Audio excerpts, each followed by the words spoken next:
जय जगन्नाथ। आशा करछि आपण प्रिपरेशन बहुत भल भाव चली आसतु जाना आज आम इंग्लीश ग्रामर एडजेक्टिव तथा विशेषण विषय जो वर्ड द्वारा नाउन रो गुण अवस्था संख्या बा परिमाण बुझाए ताकू एडजेक्टिव कहते। कोल्ड वाटर वाटर रो ये कौन बुझाऊँ अवस्था को बुझाऊँ। गुड मैन गोटे गुण को बुझाऊँ। 10 बॉय संख्या को बुझाऊँ। मोज वाटर अर्थ परिमाण को बुझाऊँ।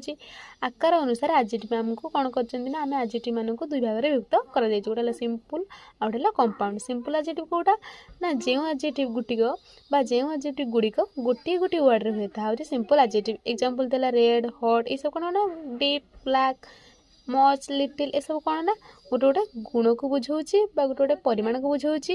ये सब गोटे गोटे वर्ड रे सिंपल एडजेक्टिव।